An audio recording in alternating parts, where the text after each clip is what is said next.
안녕하세요, 여러분. 오늘 들려드릴 이야기는 바로 시어머니와 4명의 시누이가 저희 집에 쳐들어왔습니다. 남편 월급은 250만 원인데 7 식구를 먹여 살리겠다네요. 입니다. 저는 그 길로 짐을 싸서 친정으로 가버렸고 그제야 시댁은 발칵 뒤집어졌습니다. 저는 올해 28, 서연이라고 합니다. 사람들은 이 나이를 한창 좋을 때라고 하지만 저는 어쩐지 늙어가는 기분이었습니다. 평범한 회사원으로 아침 9시에 출근해서 저녁 6시에 퇴근하는 마치 잘 짜인 프로그램처럼 반복되는 삶을 살고 있었죠. 눈에 띄게 예쁜 얼굴은 아니지만 단정한 외모에 안정적인 직장, 그리고 온순한 성격을 가졌습니다. 그래서인지 제 연애는 늘 순탄치 않았죠. 민준 씨를 만나기 전까지는요. 민준 씨는 저보다 2살 많은 거래처의 영업팀 팀장이었습니다. 그는 어른스럽고 차분한 말투에 선한 미소를 가졌지만 나중에야 알게 되었죠. 그 모든 것이 완벽한 위장술이었다는 것을요. 저희는 공동 프로젝트를 진행하며 알게 되었습니다. 그가 먼저 다가와 연락처를 물었고 그렇게 저희의 연락은 매일같이 쌓여갔습니다. 우리의 사랑은 자연스럽게 시작되었어요. 그는 사소한 것 하나까지 저를 챙겨주었습니다.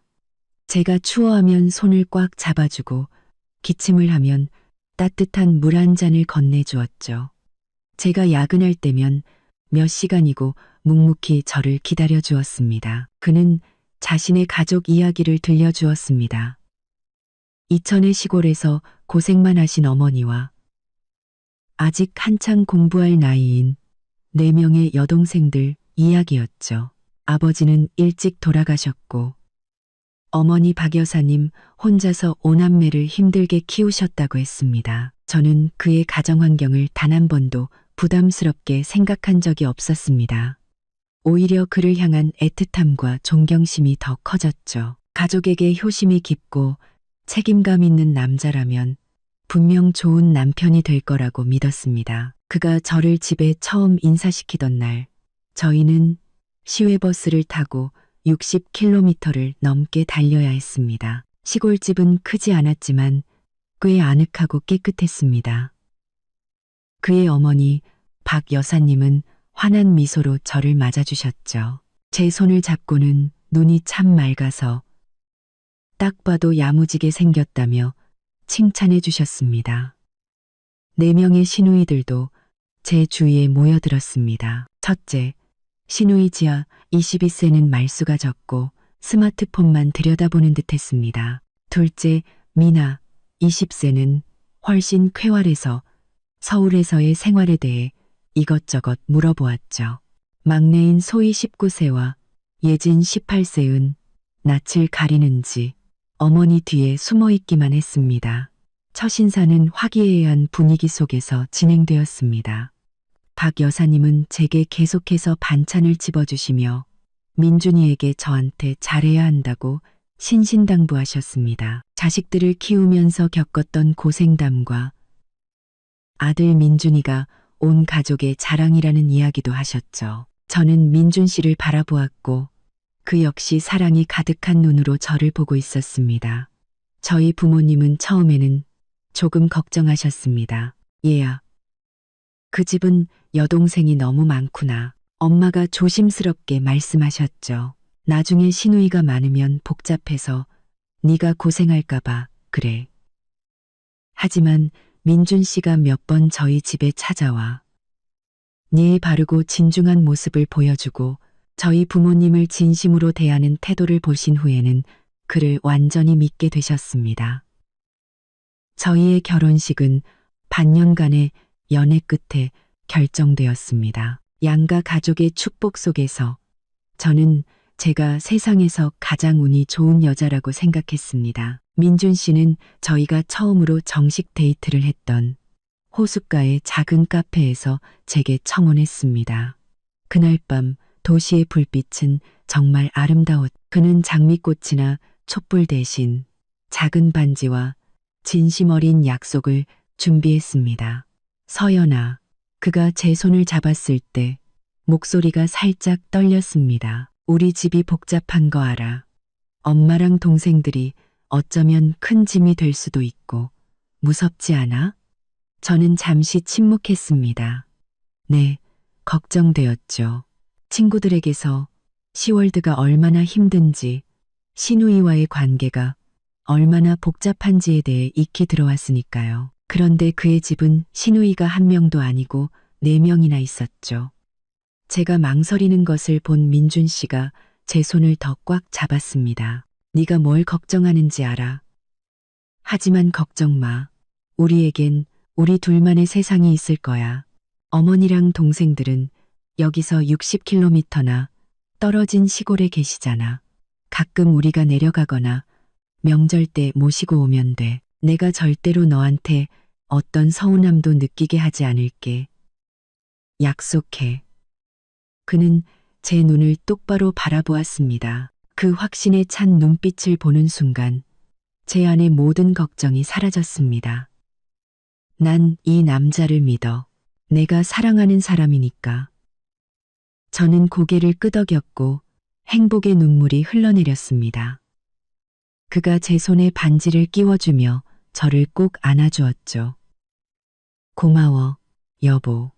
한 달 후, 저희의 결혼식은 화려하진 않았지만 무척 따뜻한 분위기 속에서 치러졌습니다. 결혼식 날, 엄마는 제게 시집 가면 참고 양보할 줄 알아야 한다. 시어머니께 효도하고 시누이들을 아껴주되 스스로를 지킬 줄도 알아야 해. 누구한테도 무시당하지 마라. 라고 당부하셨습니다. 시어머니인 박 여사님은 하객들 앞에서 제 손을 잡고 선언하셨죠. 저는 며느리가 아니라 딸이 하나 더 생긴 겁니다. 우리 서연이처럼 착한 애를 제가 아껴주지 않으면 벌 받죠. 어떻게 고생시키겠어요. 그 말들은 제게 이 결혼에 대한 확신을 주었습니다.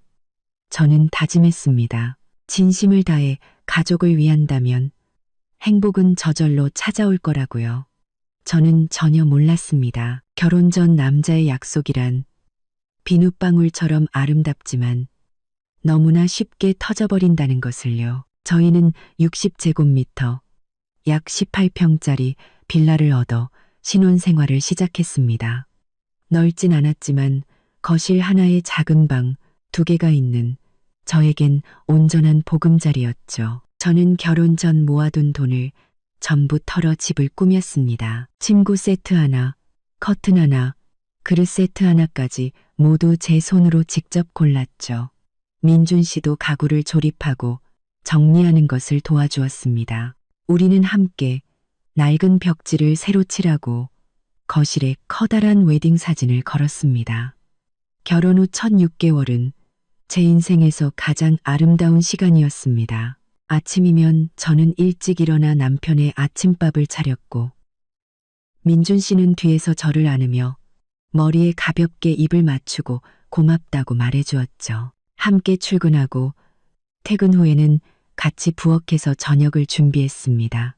그는 설거지나 채소 다듬는 일을 망설이지 않았습니다. 자신은 제가 해주는 집밥 냄새와 따뜻한 가정의 느낌이 정말 좋다고 했습니다. 매일 밤 우리는 함께 영화를 보거나 그냥 나란히 누워 회사에서 있었던 소소한 이야기들을 나누었습니다. 민준 씨는 미래에 대한 계획도 이야기해 주었죠. 승진해서 월급을 더 많이 받고 싶다고요. 그는 한 달에 400만 원을 벌면 제게 250만 원을 생활비로 주고 나머지는 용돈을 조금 쓰고 어머니께 보내드릴 거라고 했습니다. 저는 전적으로 동의했습니다. 저도 월급이 있었으니까요. 그에게 기대고 싶지 않았습니다. 저는 오히려 그에게 말했죠. 내 월급은 우리가 저축하자. 나중에 작은 집이라도 사서 아이도 낳으려면 돈을 모아야지. 그리고 어머님께 너무 많이 안 보내드려도 돼. 시골에서는 돈 쓸 일이 별로 없으시잖아. 하지만 민준 씨는 손사래를 쳤습니다. 아냐, 그건 내가 알아서 할게. 엄마가 평생 고생하셨잖아. 이제 내가 가장이니까 책임져야지. 그 말을 들으니 그가 더 대단해 보였습니다.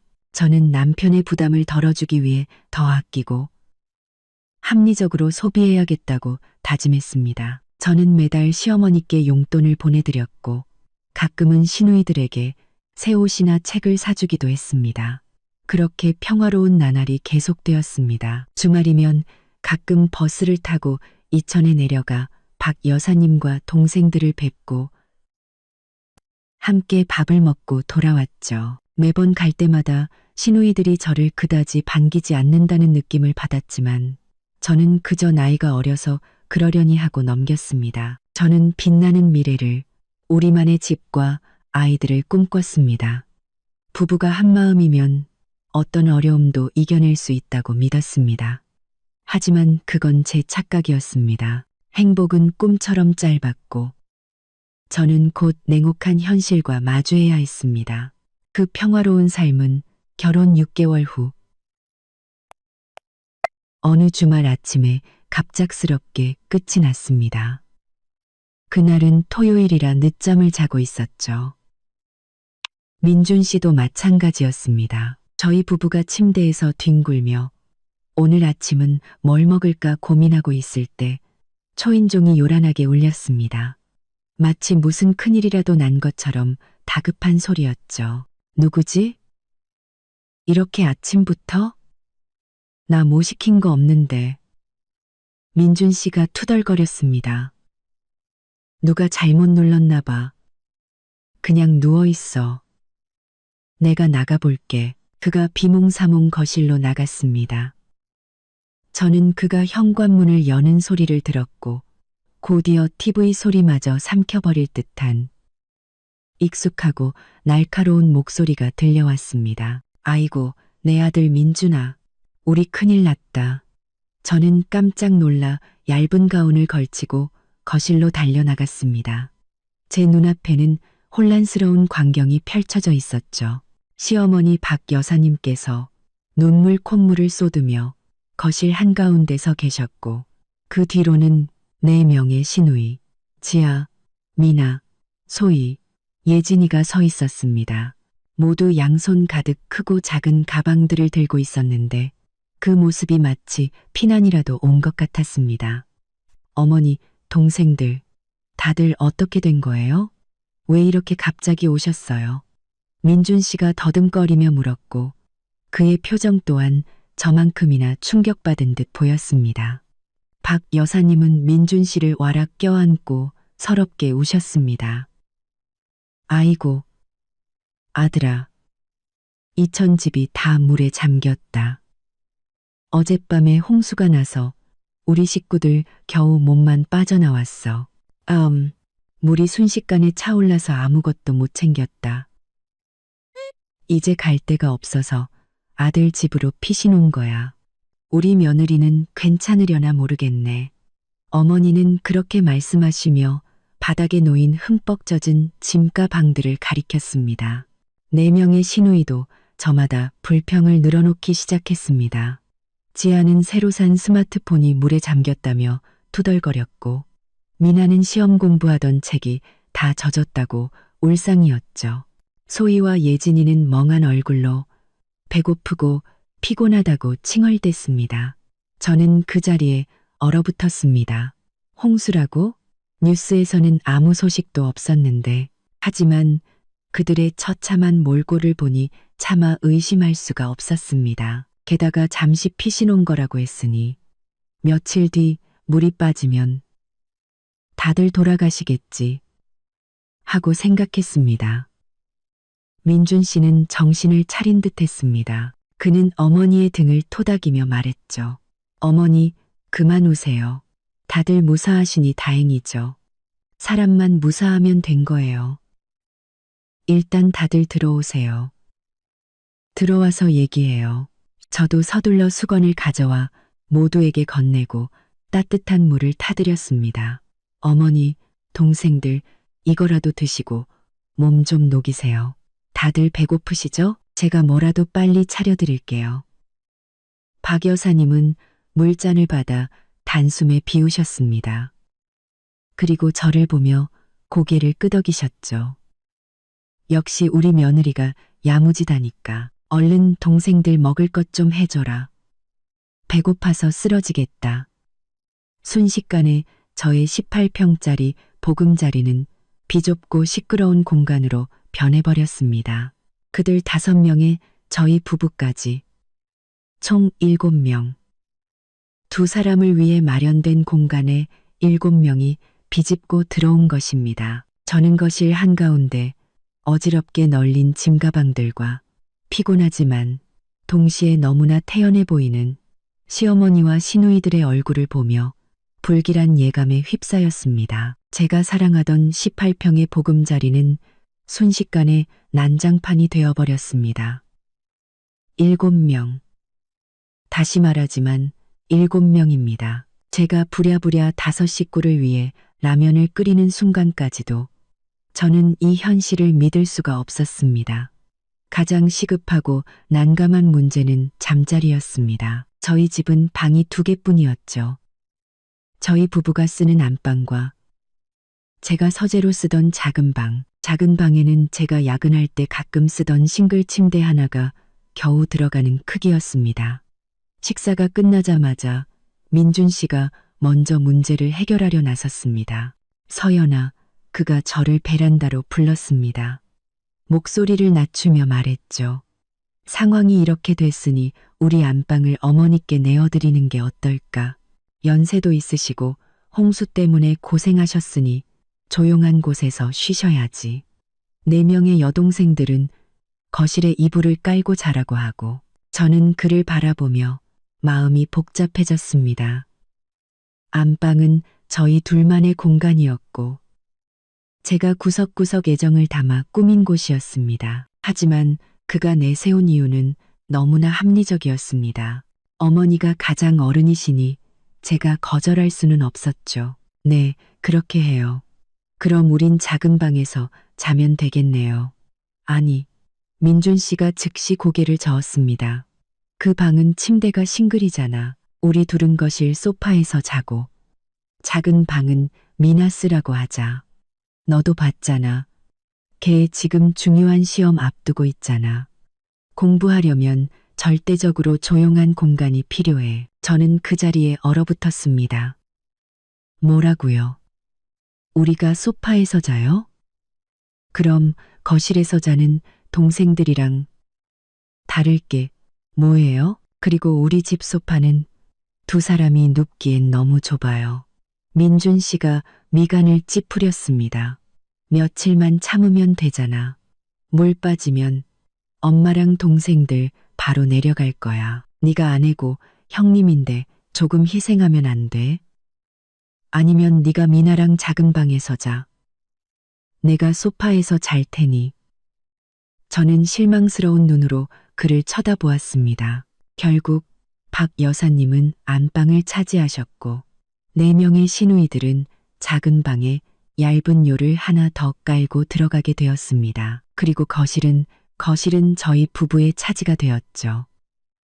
저와 민준 씨는 소파 옆, 그들이 미처 치우지 않은 짐가방들, 바로 옆 바닥에 얇은 이불 한 장을 깔고 누웠습니다. 첫날 밤, 저는 거의 뜬 눈으로 밤을 새웠습니다.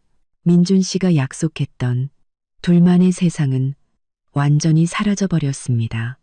차가운 바닥에 누워있으니 안방에서 들려오는 박 여사님의 천둥 같은 코골이 소리가 선명하게 들려왔습니다. 작은 방에서는 소희와 예진이가 밤늦게까지 스마트폰을 보며 킥킥대는 소리가, 미나가 계속해서 뒤척이며 책장을 넘기는 소리가 들렸습니다. 민준 씨는 제게 등을 돌리고 누워 이미 깊이 잠든 것 같았습니다. 하지만 저는 아니었죠. 제 사적인 공간이 무참히 침해당했다는 사실을 뼈저리게 느꼈습니다. 이 집은 제가 계약했고 집안의 대부분의 가구는 제가 산 것이었습니다. 하지만 지금 저는 바닥에 웅크리고 누워 갑자기 들이닥친 낯선 사람들에게 제 자리를 내어주고 있었습니다. 다음 날 아침, 저는 시끄러운 소리에 새벽 5시에 눈을 떴습니다. 박 여사님께서 일어나셔서 부엌을 돌아다니며 이것저것 지적하고 계셨죠. 4명의 시누이들은 여전히 죽은 듯이 자고 있었습니다. 거실은 전쟁터 같았습니다. 과자 봉지와 음료수 병이 여기저기 널브러져 있었죠. 서연이 일어났냐? 얼른 장봐와서 아침 차려라. 박 여사님은 저를 보자마자 당연하다는 듯이 마치 명령처럼 말씀하셨습니다. 넉넉하게 해. 우리 식구들 아침부터 잘 먹는다. 7명이야. 7명. 저는 무거운 몸을 이끌고 화장실로 갔다가 비명을 지를 뻔했습니다. 집의 유일한 화장실 또한 과부하 상태였죠. 수건과 속옷이 아무렇게나 걸려 있었고 제가 쓰던 치약과 클렌징 폼은 뚜껑이 열린 채 뒹굴고 있었습니다. 주말 이틀간의 혼란이 지나고 다시 출근을 시작했지만 차라리 회사에 있는 것이 집보다 덜 피곤했습니다. 이전에 제 아침은 따뜻한 커피 한 잔과 잔잔한 음악으로 시작되었습니다. 이제는 화장실 쟁탈전으로 시작되었죠. 7명의 화장실은 하나. 출근 시간을 맞춰야 하는 저는 항상 양보해야 하는 사람이었습니다. 새언니, 저 먼저 들어가면 안 돼요? 배가 너무 아파서요. 예진이가 스마트폰을 손에서 놓지 않은 채 말했습니다. 언니, 5분만 기다려줘요. 머리만 감고요. 안에서 소희의 목소리가 들려왔습니다. 결국 저는 매일 아침밥도 못 먹고 마른 빵을 씹으며 허둥지둥 출근해야 했습니다. 저녁에 지친 몸을 이끌고 회사에서 돌아오면 집은 더 이상 보금자리가 아니었습니다. 그야말로 돼지우리였죠. 신발은 현관부터 거실까지 아무렇게나 널브러져 있었습니다. 낮 동안 저희 부부의 임시 침실인 거실은 내 시누이의 아지트가 되어 있었습니다. 먹고 난 그릇은 식탁 위에 그대로, 과일 껍질은 바닥에 뒹굴고 있었죠. 제가 영화를 보려고 산 TV는 하루 종일 시끄러운 아이돌 음악 방송이나 만화 채널에 고정되어 있었습니다. 저는 깊은 절망에 빠졌습니다. 시댁 식구가 많다는 것은 알고 있었습니다. 어느 정도 각오는 했지만 현실이 이렇게 끔찍할 줄은 몰랐습니다. 저는 그들이 피난을 왔으니 조금이라도 눈치를 보거나 조심할 줄 알았습니다. 하지만 아니었습니다. 그들은 마치 이 집이 자신들의 집인 양 행동했고 저는 그저 식모가 된 기분이었습니다. 저는 민준 씨와 대화를 시도했습니다. 그날 밤 모두가 잠든 후 저와 그는 거실 바닥의 얇은 이불 위에 웅크리고 누웠습니다. 오빠, 제가 조용히 속삭였습니다. 이천의 물은 언제쯤 빠진대요? 어머니랑 동생들 이렇게 오래 있는 건 좀 아닌 것 같아요. 민준 씨가 한숨을 쉬었습니다. 그의 한숨은 유난히 무겁게 느껴졌죠. 나도 잘 몰라. 엄마 말로는 아직도 물이 안 빠졌대. 집도 다 망가져서 수리해야 들어갈 수 있을 거래. 하지만 오빠, 저는 평정심을 유지하려 애썼습니다. 우리 집은 너무 좁아요. 7명이 이렇게 계속 살 수는 없잖아요. 나도 하루 종일 일하고 돌아왔는데 집은 엉망이고 쉴 공간도 없으니까 너무 힘들어요. 그러자 민준 씨가 버럭 화를 냈습니다. 여전히 목소리는 낮췄지만요. 너만 힘들어. 엄마랑 동생들은 더 힘들어. 넌 그냥 출퇴근만 하면 되지만 엄마랑 동생들은 집을 잃고 여기로 피난 온 거야. 네가 형님이고 새언니인데 동생들을 가엾게 여기지는 못할 망정 불평만 늘어놓냐? 겨우 며칠 지났는데 벌써 못 참겠다는 거야? 저는 할 말을 잃었습니다. 그는 마치 제가 이기적이고 속 좁은 사람인 것처럼 말했습니다. 제가 불평하는 것은 그들을 챙겨야 해서가 아니라 그들이 최소한의 예의조차 지키지 않기 때문이었습니다. 그런 뜻이 아니에요. 저는 서둘러 해명했습니다. 그냥 다 같이 좀 신경 써줬으면 하는 거예요. 밥 먹고 나면 설거지는 하고, 쓰레기는 쓰레기통에 버리고, 미나는 시험 공부 때문에 조용해야 한다면서, 소희는 맨날 음악을 크게 틀어놓잖아요. 그냥 다 같이 편하게 지내려고 하는 말이에요. 아이고, 참. 민준 씨가 손을 내저었습니다. 애들이 아직 어리고 시골에서 편하게 살던 버릇이 있어서 그래. 네가 누나니까 네가 좀 챙겨서 말해. 남자인 내가 이런 자잘한 일에 끼어들면 쪼잔해 보이잖아. 그만 자자. 나도 내일 일찍 출근해야 돼. 그렇게 말하고는 제게 등을 돌려버렸습니다. 저는 제가 사랑했던 남편의 뒷모습을 멍하니 바라보았습니다. 환멸, 그 순간 제 머릿속에 떠오른 유일한 단어였습니다. 둘만의 세상을 만들어주겠다던 약속은 연기처럼 사라져버렸습니다. 저는 깨달았습니다. 그의 마음 속에서 저는 언제나 그의 가족보다 뒷전일 수밖에 없다는 것을, 저의 희생은 당연한 것이고 그들 가족의 무질서는 제가 반드시 감내해야 하는 것이었습니다. 제 삶은 공식적으로 저 혼자만 웃을 수 없는 한편의 희비극으로 변해버렸습니다. 4명의 시누이들은 각기 다른 성격을 가졌지만 종합적으로 보면 저희 18평짜리 집안에 설치된 4개의 시한폭탄이었습니다. 첫째, 지아. 22세는 마디로서 가장 철이 들었어야 했습니다. 하지만 아니었죠. 그녀는 게으름의 결정체였습니다. 하루 종일 제 잠자리였어야 할 소파에 누워 SNS만 들여다보는 게 전부였습니다. 밥 먹은 그릇은 그 자리에 그대로 두었고, 벗은 옷은 욕실 바닥에 아무렇게나 던져두었죠. 어느 날 아침, 제가 업무 이메일을 확인하려고 인터넷에 접속했는데 연결이 되지 않았습니다. 와이파이 공유기를 몇 번이나 껐다 켜도 소용이 없었죠. 지아에게 물어보니 그녀는 하품을 하며 말했습니다. 아, 내가 비밀번호 바꿨어요. 어제 인터넷이 너무 느려서 새 비밀번호는 예쁜 지아예요. J랑 A는 대문자로 써야 돼요. 저는 화가 머리끝까지 치밀었습니다. 왜 마음대로 비밀번호를 바꿔? 누구한테 물어보지도 않고 여기는 다 같이 쓰는 집이잖아. 지아는 입술을 삐죽였습니다. 새언니는 이미 아는 줄 알았죠. 근데 이 집 인터넷 요금제 못 써요? 너무 느려서 영상 보는데 계속 끊기네. 이번 달 요금 나오면 나한테 말해요. 내가 내줄 테니까. 그러고는 다시 스마트폰에 코를 박았습니다. 저는 그 자리에 멍하니 서 있을 수밖에 없었죠.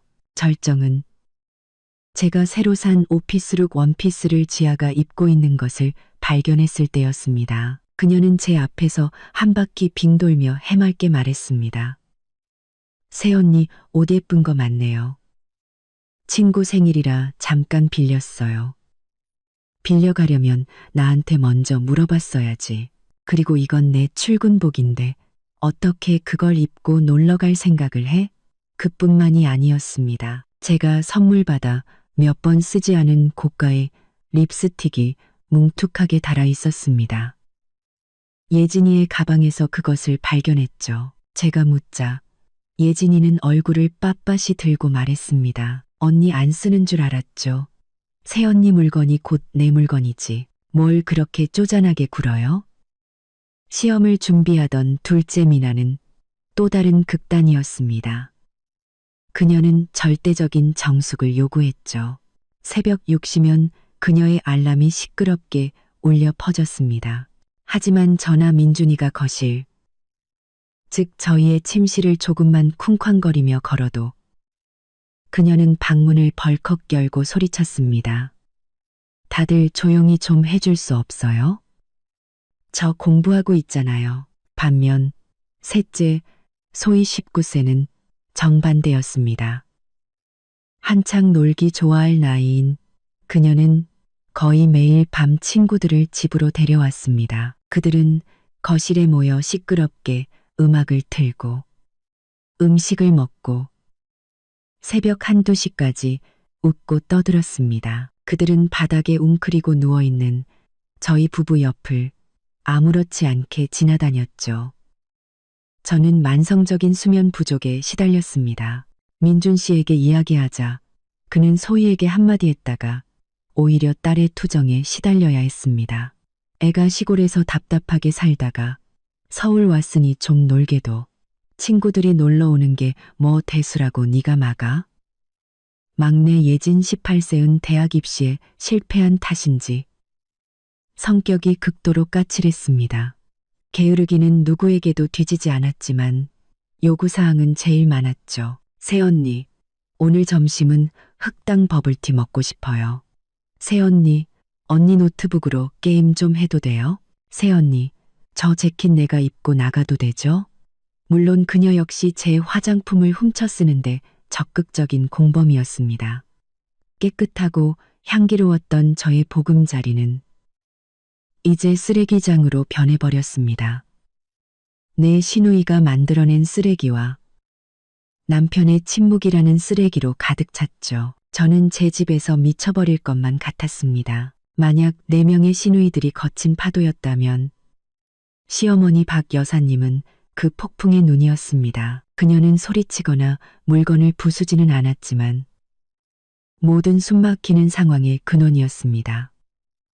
이틀째부터 그녀는 태연하게 이 집의 안주인 행세를 하기 시작했습니다. 안방문을 열어놓고 다니는 것은 기본이었고 제가 퇴근 후 옷을 갈아입을 때도 아랑곳하지 않았습니다. 그 방은 원래 제 방이었고 제 옷장도 그곳에 있었으니까요. 제가 하는 모든 일은 그녀의 마음에 들지 않았습니다. 아침에 된장찌개를 끓이면 입술을 삐죽이며 말했죠. 아침부터 무슨 이런 맹탕을 먹냐. 아침은 든든하게 밥이나 빵을 먹어야지. 이렇게 끓이면 가스비만 아깝다. 점심에 제가 바빠서 집에 못 들어오고 저녁에 돌아와 밥을 하면 또 잔소리를 했습니다. 무슨 일을 하길래 해가 다 져서야 들어오냐. 여자가 집에서 밥하고 남편 챙길 줄 알아야지. 맨날 이렇게 밖으로 나돌면 남편 단속은 어떻게 하려고. 저는 설명하려 애썼습니다. 어머니, 회사 규정상 어쩔 수 없어요. 저도 일을 해야 우리 식구 생활비를 보탤 수 있잖아요. 그러자 박 여사님은 눈을 부릅떴습니다. 어머, 얘 좀 봐라. 그 말은 지금 우리 모녀가 너한테 얹혀 산다는 뜻이냐? 어디서 생색이야? 우리 아들 민준이가 벌어서 너한테 돈 주잖아. 그럼 네가 시댁 식구들 챙기는 건 당연한 며느리 도리지. 저는 말문이 막혔습니다. 민준 씨의 월급만으로는 7 식구의 생활비를 감당할 수 없다는 사실을 어떻게 설명해야 할까요? 어머니는 모든 것에 간섭하기 시작했습니다. 부엌 살림을 마음대로 재배치해서 제가 아무것도 찾을 수 없게 만들었고 제가 나중에 아기 이유식을 만들려고 사돈 믹서기로 마늘을 갈아 플라스틱 통이 누렇게 변색되고 냄새가 배게 만들었습니다. 하지만 저를 가장 상처받게 한 것은 민준 씨 앞에서 저를 대하는 태도였습니다.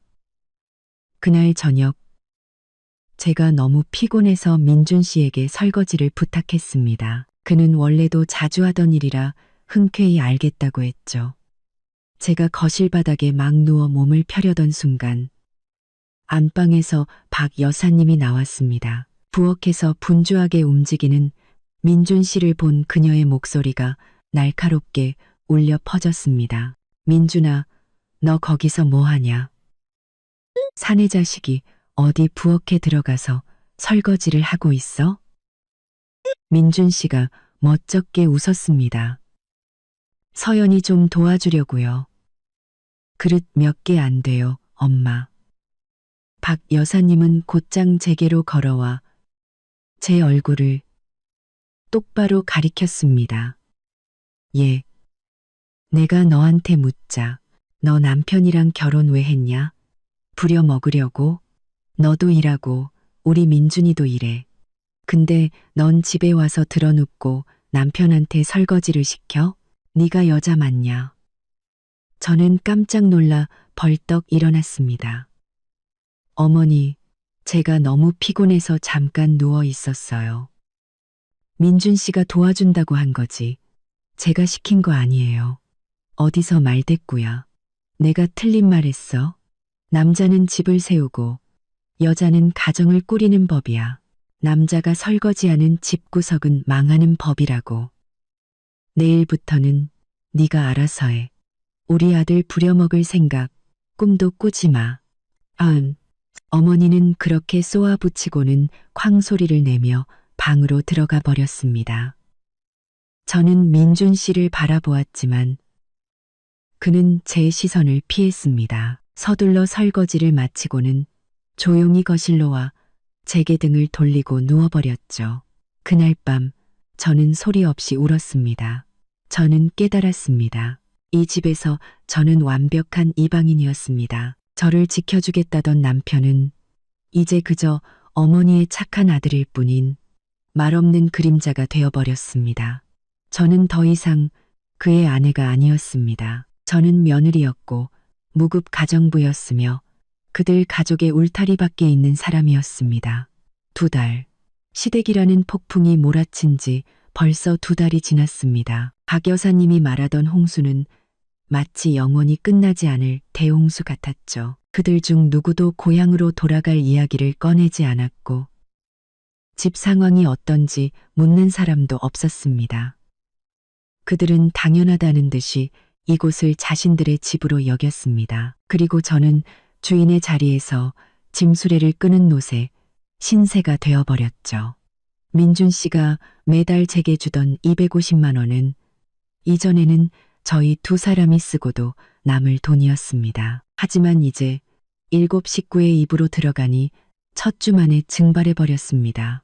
박 여사님은 입맛이 까다로우셨죠. 아침에는 꼭 고기 반찬이나 든든한 밥상을 요구했고 저녁에는 맛있는 생선이나 큰 새우를 사오라고 했습니다. 홍수 때문에 시골에서 고생했으니 아들 내외가 몸보신을 시켜줘야 한다고 말했습니다.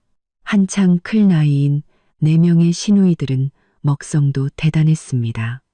새끼 식사는 물론 하루 종일 간식을 입에 달고 살았죠. 버블티, 떡볶이, 과자, 수입 과일까지 식비는 5배로 불어났습니다. 전기세와 수도세도 마찬가지였습니다. 7명이 하나의 화장실을 쓰니 씻는 횟수도 엄청났죠. 지아와 소희는 머리 한 번 감는데 1시간씩 물을 틀어놓았습니다. 박 여사님 방의 에어컨은 제가 쓰던 안방의 에어컨은 서울 날씨가 덥다며 24시간 내내 켜져 있었습니다. 이번 달 관리비 고지서를 받아들고 저는 눈앞이 캄캄해졌습니다. 그뿐만이 아니었습니다. 지아는 와이파이 비밀번호를 바꾼 것에 그치지 않고 온라인 쇼핑몰 라이브 방송을 해야 한다며 멋대로 최고 속도 요금제로 업그레이드했습니다. 물론 그 요금 청구서는 제 이메일로 날아왔죠. 저는 민준 씨에게 이야기하려 했었습니다. 오빠, 이번 달 생활비가 부족해요. 돈 좀 더 줘요. 민준 씨가 미간을 찌푸렸습니다. 또 다 썼어? 뭘 그렇게 빨리 써? 엄마랑 동생들 피난와 있는 상황인데 우리 좀 아껴 쓰면 안 돼?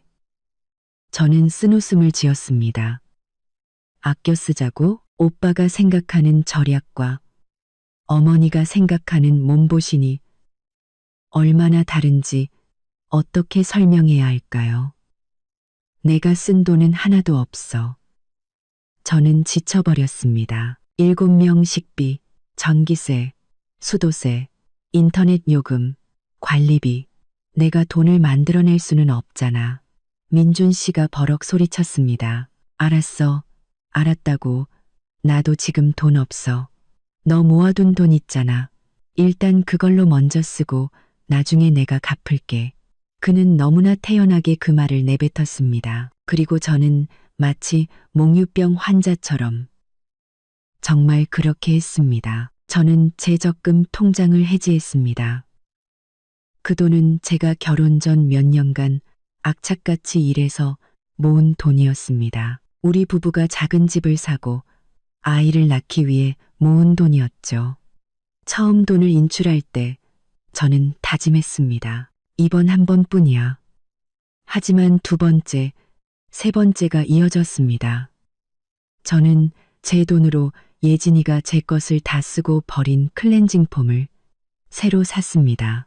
저는 제 돈으로 소희가 제 외출복을 찢어놓고 싼 건 줄 알았어요. 라고 말했을 때 그녀의 새 옷을 사주었습니다. 제 돈으로 미나의 학원비를 냈고 제 돈으로 박 여사님의 영양제를 사드렸습니다. 통장 잔액이 줄어드는 알림 문자를 받을 때마다 제 가슴은 무너져 내렸습니다. 통장 잔액이 줄어드는 알림 문자를 받을 때마다 제 돈으로 저는 제 피땀 어린 돈으로 제 가족이 아닌 사람들을 먹여 살리고 있었습니다. 저의 희생을 당연하게 여기는 가족을요. 그리고 제 남편은 그저 침묵하고 받아들이고 심지어 제가 그렇게 하도록 부추기고 있었습니다. 경제적 부담이 저를 짓누르고 있었지만 어쩌면 그보다 더 무서운 짐이 저를 기다리고 있었는지도 모릅니다. 사람의 인내심에는 한계가 있지만 남편과 그의 가족들은 제 한계가 어디까지인지 시험하려는 것 같았습니다. 그리고 저는 피로와 절망 속에서 제가 겪고 있는 모든 것보다 더 잔인한 진실을 우연히 발견하게 되었습니다. 그날도 저는 온 가족의 빨래를 하고 있었습니다. 제가 산 12kg짜리 세탁기는 이제 하루에 2번씩 풀가동되어야 했죠. 민준 씨의 정장 바지에서 빨랫감을 꺼내는데 그의 주머니에서 작은 종이 뭉치가 떨어졌습니다. 낡은 카드 지갑이었습니다. 그가 급하게 나오느라 바지 주머니에 넣어둔 것을 잊은 모양이었습니다. 저는 남의 물건을 훔쳐보는 취미는 없었지만 혹시 중요한 신분증이라도 있을까 싶어 지갑을 열어보았습니다. 그를 위해 챙겨주려던 것이었죠. 그때 4번 접힌 종이 한 장이 제 눈에 들어왔습니다. 그것은 급여 명세서였습니다. 민준 씨 회사의 가장 최근 달의 것이었죠. 저는 숫자를 훑어보다가 제 눈을 비볐습니다. 몇 번이고 다시 읽었습니다. 기본급, 수당, 상여금, 총 실수령액 250만 원. 저는 그 자리에 얼어붙었고 귀가 멍멍해졌습니다. 250만 원. 그는 제게 400만 원을 번다고 했습니다. 제게 250만 원을 주고 자신은 150만 원을 용돈으로 쓰고 집에 보내드린다고 했습니다. 결국 그가 제게 매달 주던 250만 원이 그의 수입 전부였던 것입니다. 그는 저를 속였습니다. 입안이 바싹 마르며 쓴맛이 느껴졌지만 악몽은 거기서 끝나지 않았습니다. 급여 명세서 옆에는 은행 계좌이체 확인증이 있었습니다. 얇은 종이 한 장이었지만 그 무게는 천금만금보다 무거웠습니다. 수취인 박순자. 금액 100만 원. 내용: 아들이 엄마께. 종이가 제 손에서 떨어졌습니다. 저는 세탁기를 붙잡고서야 겨우 서 있을 수 있었습니다. 제 머릿속의 모든 것이 산산조각 났습니다. 그는 250만 원을 벌었습니다. 그는 제게 250만 원을 주었고 그의 어머니에게는 100만 원을 보냈습니다. 그렇다면 그가 어머니께 보낸 100만 원은 어디서 난 돈일까요? 답은 너무나 명백하게 마치 뺨을 때리는 것처럼 분명하게 떠올랐습니다. 그는 빚을 내고 있었습니다. 그는 매달 100만 원씩 카드론을 받아 가족에게 보내며 효자 아들 노릇을 하고 있었던 것입니다. 그는 제게 월급을 속였습니다. 그는 7 식구의 모든 경제적 부담을 제가 결혼 전 모아둔 돈에 떠넘겼습니다. 그러면서 자신은 남편이라는 이름으로 제 돈을 빨아먹고 빚으로 어머니와 여동생들에게 좋은 이미지를 쌓고 있었던 것입니다. 그는 저를 돈 나오는 기계로 소처럼 일하는 존재로 만들었습니다. 그와 그의 가족은 모두 사기꾼, 기생충 무리였습니다. 저는 차가운 욕실 바닥에 주저앉았습니다. 울음이 나오지 않았습니다. 눈물은 이미 오래전에 말라버렸죠. 이번에는 제 안에 오직 분노만이 남았습니다. 폭발 직전까지 들끓는 분노. 그리고 그 폭발은 곧 일어날 것이었습니다. 저는 2장의 종이를 조심스럽게 접어 제 주머니에 넣었습니다. 저녁이 되기를 기다렸죠. 저는 평소처럼 저녁 식사를 준비했습니다. 저녁게 2장이었기, 저녁게, 저녁게, 저녁게. 저는 2장의 종이를 저는 여전히 박 여사님이 요구하신 반찬들이었고 여전히 7명분의 식사였습니다. 설거지를 하고 부엌을 청소했습니다. 그러니 저는 무서울 정도로 침묵하며 모든 일을 해냈습니다. 4명의 시누이들은 여전히 시장처럼 시끄러웠고 박 여사님은 오늘 생선구이가 조금 짰다고 타박했습니다. 민준 씨는 여전히 밥을 먹고 TV를 보며 곧 자신에게 닥쳐올 폭풍을 전혀 눈치채지 못하고 있었습니다. 모두가 제자리로 돌아간 후 박 여사님은 안방으로 4명의 시누이들은 작은 방으로 들어갔습니다. 저와 민준 씨가 거실 바닥에 이불을 깔 준비를 할 때 제가 일어섰습니다. 오빠, 베란다로 나와. 할 얘기 있어. 민준 씨는 제 단호한 말투에 놀란 듯 했습니다. 그가 투덜거렸습니다. 무슨 할 말이 있는데 여기서 해. 밖은 목이 많아. 베란다로 나오라고 했어. 저는 더 이상 참을성 없는 목소리로 반복했습니다. 무언가 이상함을 느꼈는지 민준 씨는 조용히 저를 따라 나섰습니다. 저희 집에서 유일하게 제 숨통을 틔워주던 작은 베란다. 저는 유리문을 닫았습니다. 그리고 돌려 말하지 않았습니다. 저는 주머니에서 2장의 종이, 급여명 세서와 계좌이체 확인증을 꺼냈습니다. 그리고 그의 얼굴 앞에 내밀었습니다. 설명해봐. 민준 씨는 2장의 종이를 보고 얼굴색이 변했습니다. 그의 얼굴은 창백해졌다가 이내 붉어졌죠. 그가 저를 보며 더듬거렸습니다. 너 내 지갑 뒤졌어? 뒤지지 않았어. 저는 그의 눈을 똑바로 쳐다보았습니다. 처음으로 저는 나라고 말했습니다. 내가 오빠 빨래할 때 바지 주머니에서 떨어졌어. 설명해. 월급 250만 원인데 왜 나한테 400이라고 했어? 월급 250만 원. 나한테 250만 원 주면 어머니께 보낸 200만 원은 어디서 난 돈이야? 민준 씨는 완전히 당황했습니다. 그는 종이를 빼앗으려 했죠. 그거 보너스야. 인센티브라고. 넌 몰라도 돼. 무슨 보너스가 매달 정확히 100만 원이야. 저는 비웃었습니다. 빚냈지? 엄마한테 효도하려고 빚내서 돈 보내고 나는 내 적금 깨서 당신 네 식구들 전부 먹여 살리게 하고 당신 나한테 거짓말했어. 저희의 대화는 점점 언성이 높아졌습니다. 민준 씨는 더 이상 부인할 수 없게 되자 공격으로 방어 태세를 전환했습니다. 그래, 거짓말했다. 그가 소리쳤습니다. 나 250만 원밖에 못 벌어. 엄마랑 동생들 챙겨주려고 빚내야 했다고. 이제 만족하냐? 뭘 더 원하는데? 내가 뭘 원하냐고? 제 머리로 피가 쏠리는 기분이었습니다. 나는 공평함을 원해. 왜 나를 속였어? 왜 내가 모르는 빚을 멋대로 졌어? 왜 내가 내 피 같은 돈으로 당신 가족 전부를 먹여 살려야 하냐고. 그게 내 가족이니까. 민준 씨가 제 목소리를 덮을 만큼 더 크게 소리쳤습니다. 나는 장남이고 가장이야. 엄마랑 동생들은 내가 책임져야 해. 너는 내 아내니까 나랑 같이 그 짐을 나눠줘야 할 의무가 있어. 나눠지는 건 거짓말이 아니야.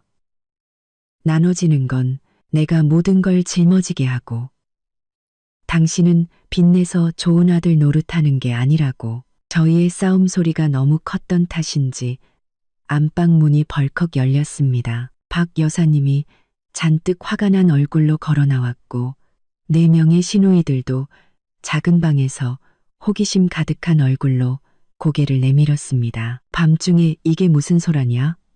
옆집에서 다 듣겠다. 민준 씨는 마치 괴롭힘 당한 아이처럼 즉시 어머니 뒤로 달려가 숨었습니다. 엄마, 서연이 좀 봐. 나한테 소리 지르고 엄마한테 돈 보내는 거 가지고 뭐라고 해. 저는 기가 막혔습니다. 그가 어떻게 이렇게 뻔뻔하게 사실을 왜곡할 수 있을까요? 박 여사님은 돈이라는 2글자를 듣자마자 상황을 파악한 듯 했습니다. 그녀는 제 손에 들린 2장의 종이를 힐끗 보았죠. 읽어볼 필요도 없다는 듯이 그녀는 제게 달려들었습니다. 그 눈빛은 저를 당장이라도 잡아먹을 기세였습니다. 어쭈. 이 며느리가 아주 잘났어. 네가 감히 네 남편을 신문해? 네가 감히 남편이 엄마한테 돈 보내는 걸 막아? 저는 뒷걸음질 쳤습니다. 어머니, 그게 아니에요. 민준 씨가 저를 속였어요. 월급이 250인데 400이라고. 그리고 밖에서 빚까지 내서 어머니께 돈을 보냈다고요. 박 여사님은 제 말을 날카로운 고함으로 끊어버렸습니다. 빚을 냈으면 어쨌다는 거냐. 걔가 빚을 낸 건 효자라서 그런 거야. 지 엄마, 지 동생들 챙기려고. 넌 아내라는 게 살림을 알뜰하게 꾸리지는 못할 망정. 남편이랑 이 문제를 같이 해결하려고 하지는 않고 여기서 따지고 들어? 이기적이고 불효막심한 것. 그녀가 제 얼굴을 똑바로 가리켰습니다. 네가 원하는 게 뭐야? 네 남편이 늙은 엄마랑 한창 공부할 동생들 다 내버리고 너 하나만 모시고 살길 바라? 꿈깨. 똑똑히 들어둬. 이 집은 내 아들 집이야. 우리 모녀는 여기서 살 권리가 있어. 내 아들이 번 돈으로 나한테 효도하는 건 내 복인 줄 알아. 한 번만 더 맞기만 해봐. 그땐 네가 이 집에서 쫓겨날 줄 알아. 저는 그 자리에 얼어붙었습니다. 온몸이 떨렸죠. 이기적이고 불효막심한 며느리. 저는 민준 씨를 보았습니다. 그는 어머니가 저를 모욕하는 동안 아무 말도 하지 않고 가만히 서 있었습니다. 저는 깨달았습니다. 이 집에서는 이성이 통하지 않고 진실은 중요하지 않다는 것을. 오직 맹목적인 효심과 그들의 이기심만이 진리였습니다. 저는 박 여사님을, 민준 씨를, 그리고 구경하고 있는 4명의 시누이들을 차례로 쳐다보았습니다. 그리고 미친 사람처럼 웃기 시작했습니다. 그 격렬한 대질 신문이 있은 후 몇 주 동안 집안은 지옥보다 더 숨막히는 침묵에 잠겼습니다. 저와 민준 씨는 한마디도 하지 않았습니다. 여전히 거실 바닥에 나란히 누웠지만 우리 사이에는 차가운 공간만이 존재했죠. 승리를 거둔 그의 가족들은 더욱 기고만장해졌습니다. 박 여사님은 저를 대놓고 하녀처럼 부려먹었고 4명의 시누이들은 오빠와 엄마가 항상 자신들의 편이라는 것을 알았기에 더욱 제멋대로 굴었습니다. 저는 그림자처럼 살았습니다.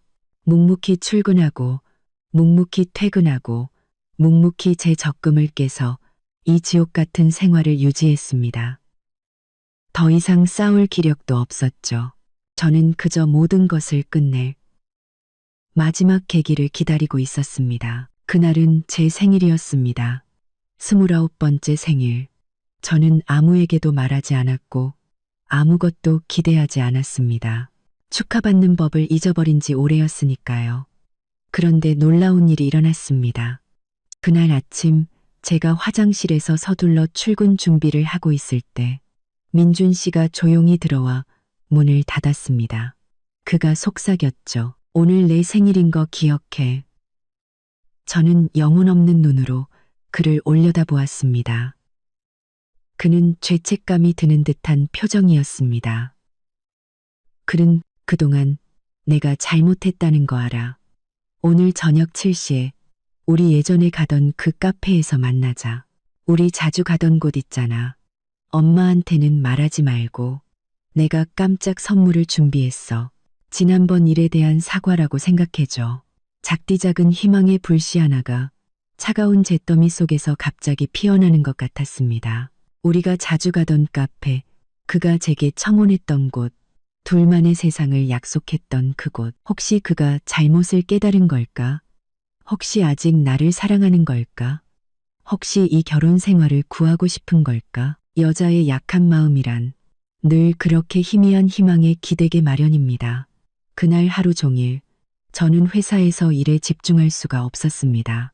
희망과 두려움이 교차했죠. 또다시 속게 될까봐 두려웠습니다. 하지만 사랑받고 싶다는, 이 혼란에서 벗어나고 싶다는 갈망이 더 컸습니다. 저는 그에게, 그리고 제 자신에게 마지막 기회를 주기로 결심했습니다. 퇴근 후 저는 집으로 가지 않았습니다. 가게에 들러 남은 월급으로 새 원피스를 한 벌 샀고 미용실에 가서 머리를 감고 가볍게 화장을 했습니다. 우리가 처음 데이트하던 날처럼 예쁘게 보이고 싶었습니다. 정확히 저녁 7시 저는 카페에 도착했습니다. 여전히 창가, 호수가 보이는 그 자리였죠. 저는 주스 한 잔을 시키고 쿵쾅거리는 심장을 진정시키려 애썼습니다. 그의 깜짝 선물을 초조하게 기다렸죠. 7시 30분. 그에게 문자를 보냈습니다. 나 도착했어. 답장이 없었습니다. 8시. 그에게 전화를 걸었습니다. 신호음이 몇 번 울리다 끊겼습니다. 오는 중이겠지. 서프라이즈 준비하느라 바쁜가 봐. 저는 그렇게 스스로를 위로했습니다. 8시 30분. 카페는 점점 한산해졌지만 그는 여전히 오지 않았습니다. 다시 전화를 걸었습니다. 이번에는 전화기가 꺼져 있었습니다. 9시. 저는 그곳에 홀로 앉아 있었습니다. 새 원피스를 입고 정성껏 화장을 한 얼굴로 점점 차갑게 식어가는 마음을 안고서요. 종업원은 안쓰럽다는 눈빛으로 저를 쳐다보았습니다. 2시간이 지났지만 그는 오지 않았습니다. 그는 저를 바람맞췄습니다. 제 안에 남았던 마지막 희망의 불씨는 그의 손에 의해 무참히 꺼져버렸습니다. 저는 바보였습니다. 사기꾼의 약속을 믿었던 바보, 불효감, 실망감, 그리고 고통에 숨이 막혔습니다. 저는 눈물을 삼키며 계산을 하고 카페를 나섰습니다. 저는 비틀거리며 집으로 걸어갔습니다. 어디로 가는지도 몰랐습니다. 제가 돌아가고 있는 곳이 집이 아니라 무덤이라는 것만 알았죠. 그리고 오늘 저는 제 손으로 이 결혼 생활을 묻어버릴 것이었습니다. 저는 무거운 발걸음을 이끌고 집으로 돌아왔습니다. 예쁜 원피스와 화장은 이제 우스꽝스러운 광대노름처럼 느껴졌죠. 돌아오는 내내 저는 더 이상 울지 않았습니다.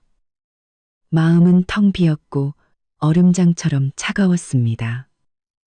마음이 죽어버린 것입니다.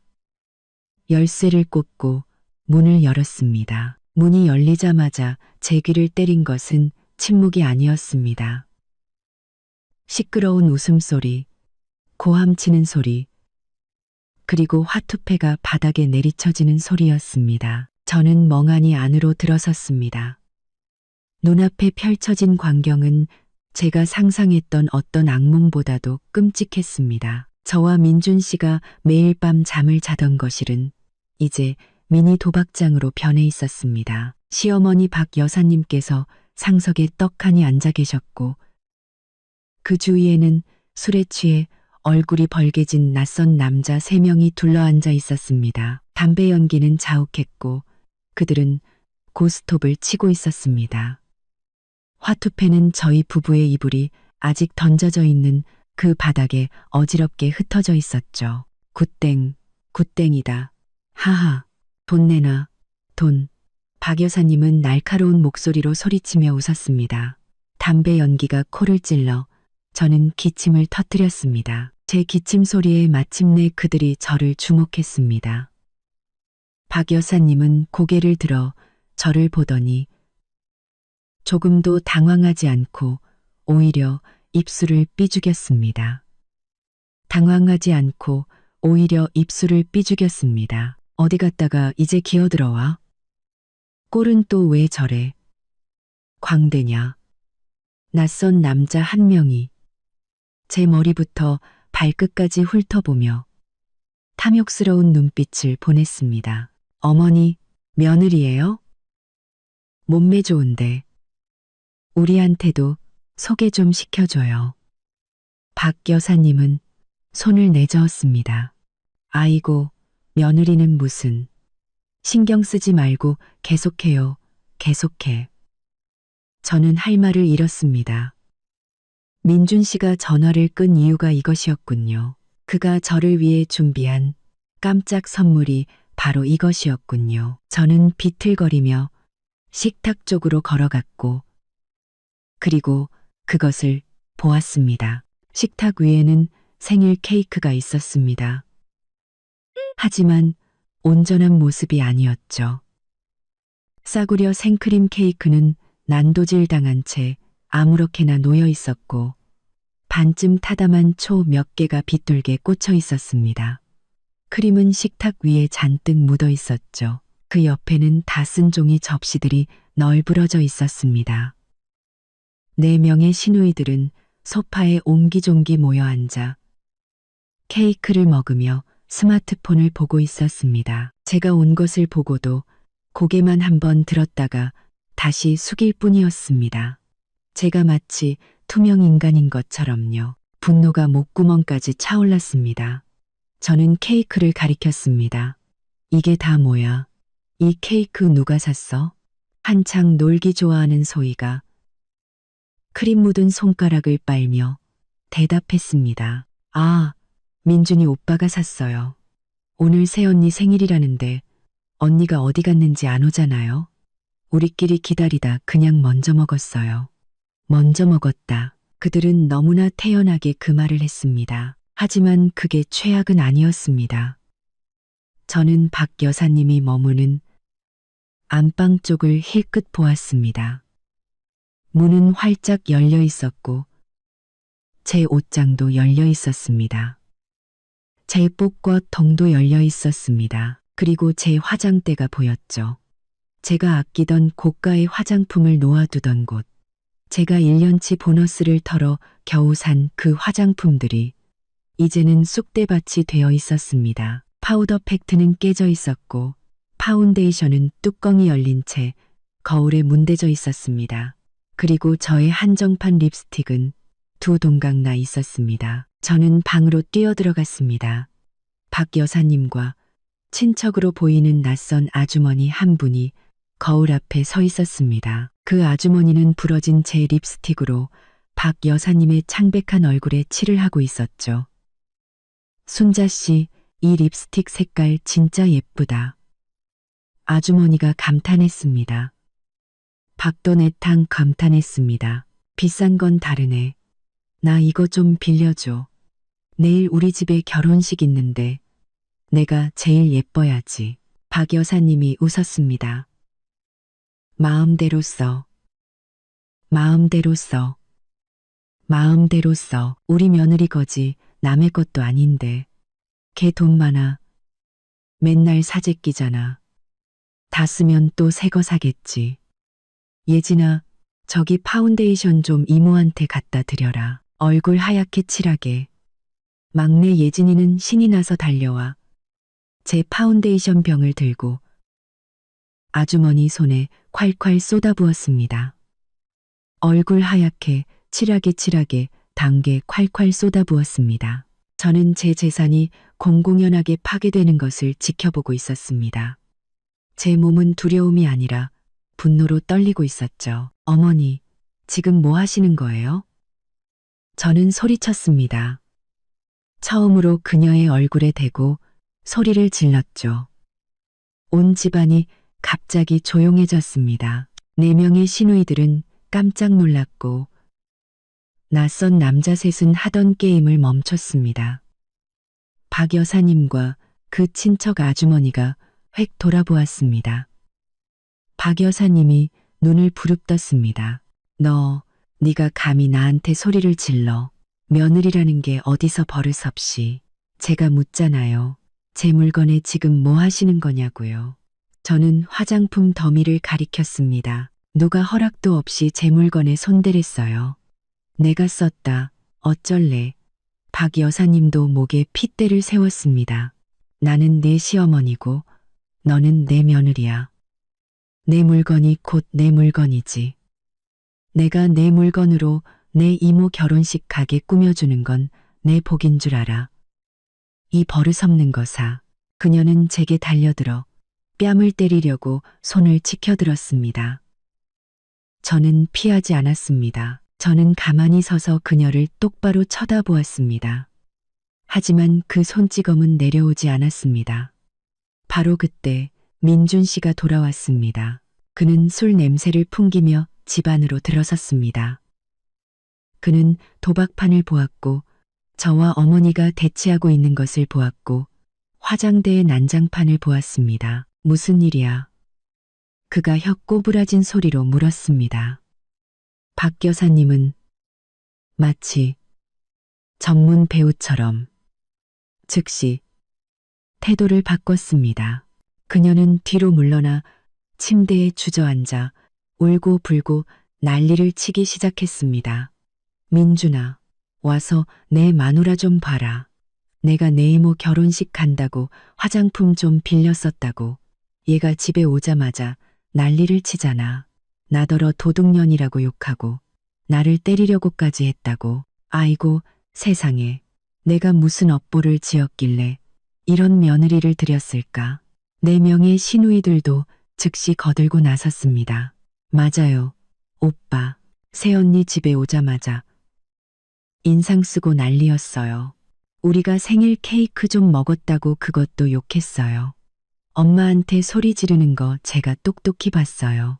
저는 그들의 포위망 한가운데 서서 마치 궁지에 몰린 짐승이 된 기분이었습니다.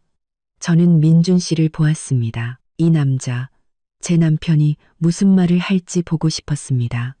그는 비틀거리며 제게 다가왔습니다. 그는 저를 보지 않았죠. 그는 엉망이 된 생일 케이크와 박살난 화장품들을 번갈아 보았습니다. 너 왜 그래? 그가 버럭 소리쳤습니다. 오늘 내 생일인데 왜 집에 안 있었어? 어디 갔다가 이제야 기어들어와. 저는 눈물보다 더 쓴 웃음을 터뜨렸습니다. 내가 어디 갔냐고? 당신이 나한테 카페에서 만나자고 했잖아. 깜짝 선물 있다면서. 내가 당신을 2시간이나 기다렸어. 2시간 동안 전화도 안 받고 전화기는 꺼놓고 당신이 나한테 어디 갔냐고 물어? 민준 씨는 잠시 멈칫했습니다. 그가 머리를 극적이며 기억을 더듬었습니다. 아, 카페. 내가 바빴어. 이모부님들 모셔다 드리느라. 엄마가 급한 일 있다고 전화해서 까먹었네. 집에 와서 네 생일 파티 해주려고 했는데. 파티. 저는 도박판을 가리켰습니다. 이런 식으로? 당신 어머니가 낯선 사람들 집에 끌어들여서 도박판 벌이는 걸로? 당신 동생들이 내 케이크를 거지처럼 먹어치우는 걸로? 저는 박살난 화장품 더미를 가리켰습니다. 아니면 이런 식으로? 당신 어머니가 내 물건 다 부숴서 남들한테 나눠주는 걸로? 저는 이성을 잃고 소리쳤습니다. 민준 씨는 가족과 어머니의 친구들 앞에서 망신을 당하자 더 이상 죄책감을 느끼지 않는 듯 했습니다. 그는 손을 휘둘러 제 얼굴을 가리키며 저보다 더 큰 목소리로 외쳤습니다. 입 닥쳐. 뭐가 그렇게 잘났다고 소리를 질러. 겨우 케이크 하나 가지고. 네가 늦게 왔으니 케이크가 잘린 거지. 누굴 탓해. 그가 저를 경멸의 눈빛으로 쳐다보았습니다. 네가 늦게 왔으니 케이크가 잘린 거지. 누굴 탓해. 그 무책임하고 잔인하며 냉혹한 말. 그것이 마지막 한 방울이었습니다. 그것이 저의 마지막 남은 정. 마지막 희망을 난도질한 칼날이었습니다. 저는 그를 2시간이나 기다렸습니다. 가장 예쁜 원피스를 입고 사과 한마디를 기대했습니다. 그리고 제가 받은 것은 이것이었습니다. 모욕과 책임전가. 순간 제 주위의 모든 것이 침묵에 잠겼습니다. 더 이상 화투패 소리도, 시누이들의 수군거림도, 박 여사님의 울음소리도 들리지 않았습니다. 제 심장이 산산조각 나는 소리만 들렸죠. 그래. 저는 이상할 정도로 평온한 목소리로 말했습니다. 내 탓이지. 저는 민준 씨를, 박 여사님을, 그리고 4명의 시누이들을 쳐다보았습니다. 지난 2달간 저를 괴롭혔던 얼굴들을 하나하나 눈에 담았습니다. 그리고 저는 몸을 돌렸습니다. 저는 한때 제 것이었던 안방으로 똑바로 걸어 들어갔습니다. 제 옷장은 그곳에 있었죠. 박 여사님이 문을 막고 서 있었습니다. 너 뭐 하려고? 또 무슨 꿍꿍이야. 비켜요. 저는 얼음장처럼 차가운 목소리로 말했습니다. 저는 그녀를 옆으로 밀쳤습니다. 이번에는 힘을 조절하지 않아 그녀가 비틀거렸죠. 저는 옷장을 열고 제 가장 큰 여행 가방을 꺼냈습니다. 신혼여행 갈 때 썼던 가방이었죠. 저는 제 옷들을 그 안에 던져 넣기 시작했습니다. 바지, 셔츠, 속옷, 잠옷, 모든 것을 쑤셔 넣었. 민준 씨는 그제야 상황이 심상치 않다는 것을 깨달았습니다. 그가 달려 들어왔습니다. 너 뭐 하는 거야? 어디 가려고? 어디든. 저는 손을 멈추지 않고 대답했습니다. 이 지옥만 아니면 돼. 민준 씨의 가족들은 제가 하는 행동을 멍하니 쳐다보았습니다. 아마 그들은 늘 침묵하고 인내하던 며느리인 제가 감히 이렇게 반항할 날이 오리라고는 상상도 못했을 것입니다. 너 미쳤어? 민준 씨가 소리쳤습니다. 그가 제 손에서 가방을 빼앗으려 했. 이 밤중에 어딜까? 동네 사람들 보기 창피하게. 왜 이래? 저는 가방을 다시 잡아당겼습니다. 이제 와서 창피한 걸 걱정해? 나한테는 더 이상 잃을 체면도 없어. 박 여사님도 정신을 차렸습니다. 제가 정말로 가려 한다는 것을 깨닫자. 그녀는 전략을 바꿨죠. 더 이상 울지 않았습니다. 그녀는 허리에 손을 얹고 날카로운 목소리로 말했습니다. 어디서 누굴 협박해? 네가 가면 우리 민준이가 다른 여자 못 만날 줄 알아? 밤중에 가방 싸서 나가는 며느리가 세상에 어디 있냐? 그녀는 민준 씨를 돌아보며 말했습니다. 내버려 둬. 가게 둬. 저런 버릇없고 되바라진 년을 뭐하러 붙잡아? 3발자국도 못 가서 돈 떨어지면 다시 와서 싹싹 빌고 용서해달라고 할걸. 그녀의 목소리는 날카로웠습니다. 그녀의 도박 친구들은 일어나서 비웃으며 말했습니다. 저희는 이만 가보겠습니다. 집안일은 다음에 다시 와서 놀게요, 어머니. 그들은 호기심과 경멸이 섞인 눈으로 저를 힐끗 쳐다보며 조용히 사라졌습니다. 집에는 그들 가족과 저만 남았습니다. 저는 여행 가방에 지퍼를 잠갔습니다. 많이 챙기지 않았죠. 꼭 필요한 옷 몇 벌뿐이었습니다. 저는 박살난 화장품 더미를 쳐다보았습니다. 가슴이 아팠지만 손대지 않았습니다. 다시 돌아와서 가져갈 것이니까요. 내게 속한 모든 것을. 저는 지갑과 스마트폰을 들고 현관으로 갔습니다. 민준 씨가 문을 막고 서 있었죠. 그는 여전히 제가 쇼를 한다고 생각하는 것 같았습니다. 너 너무 심하게 굴지 마. 내가 미안하다고 했잖아. 술 취해서 그런 거야. 일단 들어와. 내일 얘기하자. 내일은 없어. 저는 단호하게 말했습니다. 비켜, 안 비켜. 이 집은 내 집이야. 너는 내 아내고 어디도 못 가. 그가 팔을 벌려 길을 막았습니다. 박 여사님이 뒤에서 기름을 부었죠. 그래, 이 문 밖으로 나가면 다시는 돌아올 생각 마라. 이 집은 너 같은 불효 막심한 며느리 안 받아줘. 저는 민준 씨를 그리고 박 여사님을 보았습니다. 좋아요. 저는 고개를 끄덕였습니다. 다시는 안 돌아올게요. 똑똑히 들었어요? 우리 이혼해요. 이혼이라는 두 글자가 튀어나왔을 때 민준 씨뿐만 아니라 저 자신도 놀랐습니다. 하지만 일단 뵙고 나니 이상하게 마음이 가벼워졌습니다. 그래, 이혼.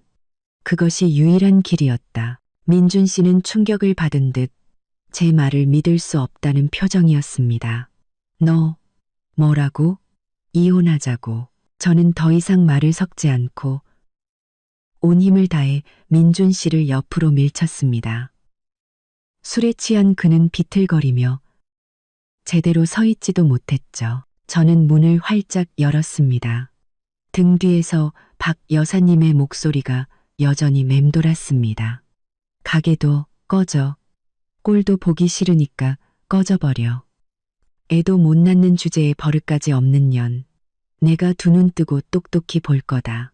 네가 어디 가서 뭘 하는지 언젠가 무릎 꿇고 빌면서 용서해달라고 돌아올 날이 있을 테니. 저는 아파트를 빠져나와 계단으로 뛰어내려갔습니다. 엘리베이터를 기다릴 수 없었으니까요. 그제야 눈물이 터져 나왔습니다. 하지만 이것은 나약함의 눈물이 아니었습니다. 해방의 눈물이었죠. 저는 그 지옥에서 빠져나왔습니다. 그날 밤 저는 값싼 모텔방을 잡았습니다. 깨끗하고 냄새 좋지 않은 침대에 혼자 누웠습니다. 2달 만에 처음으로 저는 고요 속에서 잠을 잘 수 있었습니다. 저는 많이 울었습니다. 제 어리석음에, 죽어버린 결혼 생활에, 그리고 새로운 시작에 대해 울었습니다. 저는 3일 동안 휴대폰을 꺼두었습니다. 마음을 추스르고 앞으로 어떻게 해야 할지 생각할 시간이 필요했죠. 친한 친구에게 연락해 돈을 좀 빌리고 모텔에서 나온 후 며칠간 그 친구 집에서 신세를 졌습니다. 회사에도 전화해 일주일간 병가를 냈습니다. 저는 무너질 수 없었습니다. 강해져야 했습니다. 제 몫을 되찾아야 했습니다. 3일째 되던 날, 저는 휴대폰을 켰습니다. 수십 통의 부재중 전화와 문자 메시지, 모두 민준 씨에게서 온 것이었습니다. 읽지 않았습니다. 관심 없었죠. 그러다 낯선 번호로 전화가 걸려왔습니다. 저는 받았습니다. 여보세요? 서연아? 민준 씨의 목소리였습니다. 다른 번호로 제게 전화를 건 것이었죠. 저는 침묵했습니다. 수학이 넘어 그의 목소리에는 조금의 반성도 느껴지지 않았습니다. 그는 제가 어디 있는지 안전한지 묻지 않았습니다. 그는 버럭 소리쳤죠. 너 지금 어디야? 3일 동안 집이 어떻게 됐는지 알아? 전화기는 왜 꺼놨어? 저는 여전히 침묵했습니다. 민준 씨는 인내심을 잃은 듯 했습니다. 당장 집으로 돌아와. 저는 비웃었습니다. 집으로? 어느 집이요? 거긴 내 집 아닌데요. 그딴 식으로 말하지 마. 민준 씨가 소리쳤습니다. 당장 돌아와. 집이 돼지우리처럼 더러운 거 알아? 엄마랑 동생들은 밥도 할 줄 몰라. 빨래는 산더미처럼 쌓였고 설거지 그릇에는 곰팡이가 피었어. 그는 잠시 말을 멈추더니 제가 평생 잊지 못할 한마디를 덧붙였습니다. 네가 뭘 때문에 화났는지 난 관심 없어. 너는 아내고 책임이 있어. 당장 돌아와서 청소하고 밥 차려. 엄마랑 동생들 3일 동안 굶었단 말이야. 저는 기가 막혔습니다. 제 귀를 의심했죠. 그는 제게 사과하려고 전화한 것이 아니었습니다. 저를 붙잡으려고 전화한 것도 아니었죠. 그는 저를 그의 가족을 위한 무급 가사도우미로 보모로 소환하고 있었던 것입니다.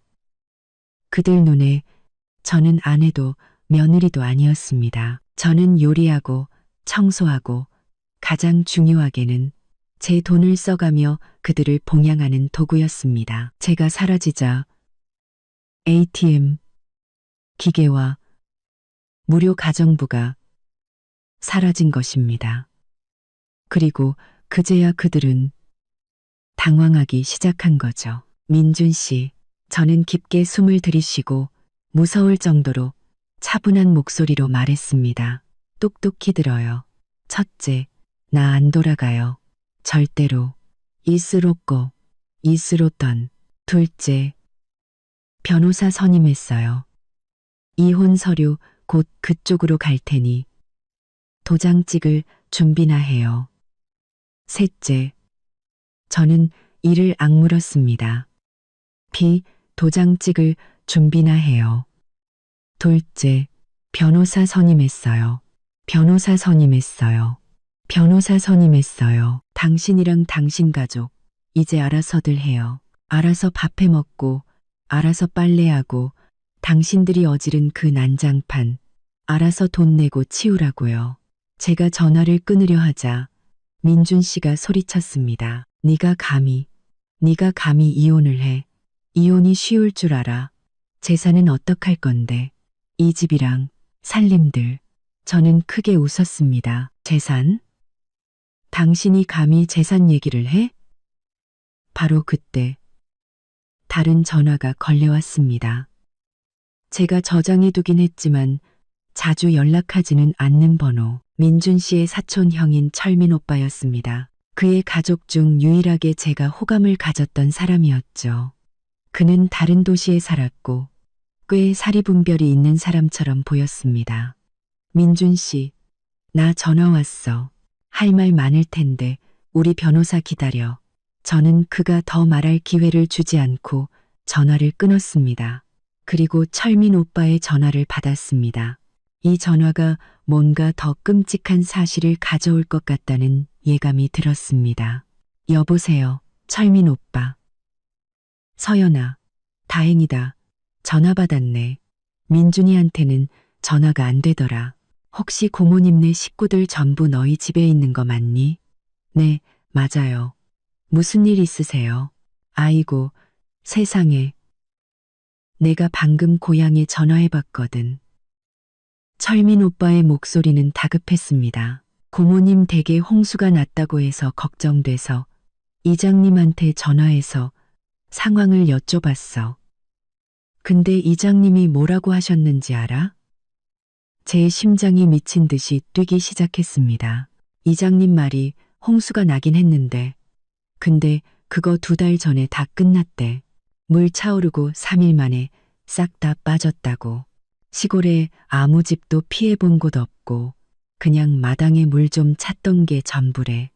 휴대폰이 제 손에서 떨어져 친구 집 바닥에 탁 소리를 내며 부딪혔습니다. 하지만 저는 그 소리를 듣지 못했습니다.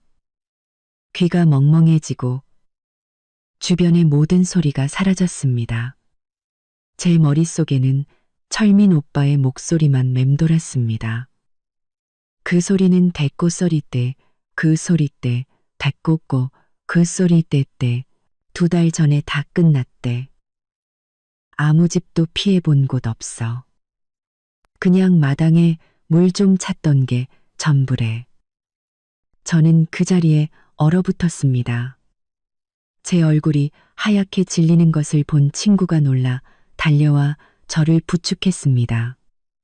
서연아, 너 왜 그래? 무슨 일이야? 저는 대답할 수 없었습니다. 온몸이 부들부들 떨렸습니다. 추워서도 무서워서도 아니었습니다. 분노 때문이었습니다. 너무나 오랫동안 잠자고 있던 화산이 마침내 폭발하여 모든 것을 불태워버릴 듯한 극한의 분노, 거짓말, 모든 것이 연극이었습니다. 제 남편과 그의 가족들이 완벽하게 짜놓은 연극, 홍수, 남루한 옷차림, 박 여사님의 눈물, 내 시누이들의 한탄, 모든 것이 거짓이었습니다. 그들은 피난을 온 것이 아니었습니다. 침략을 온 것이었죠. 그들은 피난을 온 것이었죠. 그들은 이 도시에 기생하며 저의 피와 땀, 그리고 제가 모은 돈으로 호의호식하겠다는 단 하나의 목표를 가지고 올라온 것이었습니다. 저는 웃었습니다. 울음보다 더 소름 끼치는 웃음소리였죠. 제 어리석음에 웃었습니다. 평범한 회사원, 배울 만큼 배운 제가 어떻게 시골의 한 가족에게 이렇게 완벽하게 속아 넘어갈 수 있었을까요? 저는 그들을 믿었고, 동정했고, 허리가 휘도록 그들을 모셨고, 제 적금을 전부 깨서 그들의 재난을 돕고자 했습니다. 결국 저는 그들이 코를 꿰어 끌고 다니는 소에 불과했던 것입니다. 그들은 기생충일 뿐만 아니라 사기꾼 무리였습니다. 철민 오빠. 저는 휴대폰을 주워들고 목소리가 떨리지 않도록 애썼습니다. 고마워요. 이제 제가 뭘 해야 할지 알겠어요. 저는 전화를 끊었습니다. 저는 3일 전에 서연이가 아니었습니다. 더 이상 묵묵히 참고 견디는 아내가 아니었습니다. 2달간의 지옥과 가낭 2세기의 사기극은 과거의 저를 완전히 죽여버렸습니다. 지금의 저는 오직 복수심과 정의를 되찾겠다는 결심만이 남았습니다. 너 괜찮아, 서연아? 친구가 걱정스럽게 물었습니다. 저는 친구를 보며 차가운 미소를 지었습니다. 괜찮아. 나 곧 자유로워질 거야. 휴대폰 좀 빌려줘. 전화 몇 통 해야겠어. 첫 번째 전화는 제 변호사에게였습니다. 건공정공. 저는 그녀에게 민준 씨의 월급 거짓말과 빚부터 그의 가족 전체가 홍수를 빌미로 저를 속인 사실까지 모든 것을 털어놓았습니다. 수화기 넘어 변호사님의 목소리에서도 분노가 느껴졌습니다. 서연 씨, 걱정 마세요. 이 증거만으로도 충분해요. 그들은 사기 및 재산 편취죄에 해당할 수 있습니다. 이제 어떻게 하고 싶으세요? 제게 속했던 모든 것을 되찾고 싶어요. 저는 이를 갈았습니다. 그들을 빈털터리로 만들고 최대한 빨리 이혼하고 싶어요. 알겠습니다. 하지만 그 전에 그 아파트로 다시 돌아가야 해요. 서연 씨가 구매한 가구나 가전제품의 영수증이나 구매 증빙 자료를 모두 챙겨야 합니다. 혹시 보관하고 계신가요? 네, 파일 하나에 전부 모아뒀어요. 저는 모든 영수증을 보관하는 습관이 있었습니다. 좋아요. 그럼 계획은 이렇습니다. 2번째 전화.